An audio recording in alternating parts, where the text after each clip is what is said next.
Hi, I'm Carcamo with Sereno, and I wanted to talk to you about a buyer's final walkthrough. So at this point of the transaction, you're almost there. You are probably already signed your loan documents, you're excited about moving, you're about to get your keys.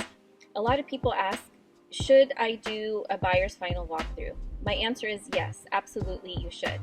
So it's generally done 3 to 5 days before closing. You want to make sure that you have your buyer's agent with you, just in case this will allow the seller some time to do any repairs or address any issues if that's what's needed at the time. So I wanted to give you a few tips while you're doing your walkthrough and then a few things to look out for. So the main purpose of the walkthrough is that you are making sure that the home is in the same condition as it was when you first put in your offer. So you want to take a look when you're walking in and kind of look from floor to ceiling and to see if there's any damage, any recent damage, or anything that stands out.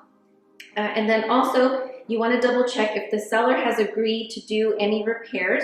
You want to make sure that you take that time that day to confirm those repairs and take a look at them. So the first thing which you want to do is you want to walk into each room and you want to turn on the lights. So you want to make sure the electricity is on, the switches are working just fine. So making sure that in every room the lights are able to turn on and off. And then the next thing what you want to do is you want to go ahead and check the plumbing. So you want to run the faucets, flush toilets, run the faucets for a while, open up cabinets underneath, just making sure that there's no any new leaks that are occurring. Sometimes when sellers are moving out, they bump things, so a leak could easily happen.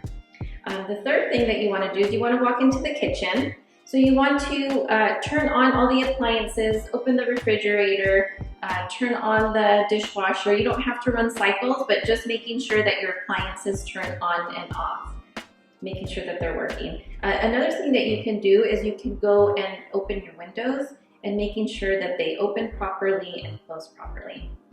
So at this point, the property should be vacant. The sellers have already moved out and free and clear of any debris. So we had a recent incident where we were helping some buyers and the seller decided to remove the thermostat from the wall. Well, in this case, that damaged the heating system. So the buyer moved in and he had no heat and air. So that was very difficult, for him to be able to deal with that with his family. We were able to get it fixed. The home warranty came and repaired that.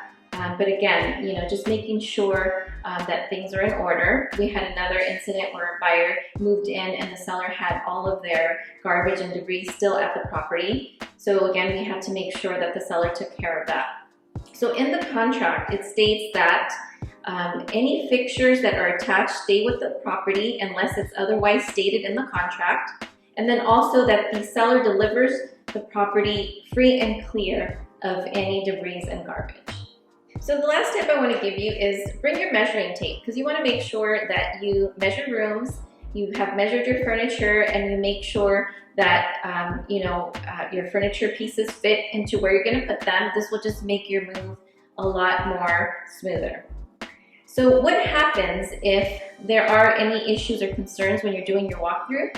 Well, this is the reason why I mentioned earlier is that you want to do it between that 3 to 5 day window, because if there are issues, you want to talk to your agent, make sure that you present it in writing to the seller. So if there's anything that needs to be repaired or addressed, that those are taken care of before you take possession.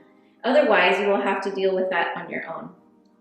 So I hope that this video was helpful. If you have any questions about a buyer's walkthrough or would like more information about the home buying process, please feel free to contact me. Thank you so much for watching.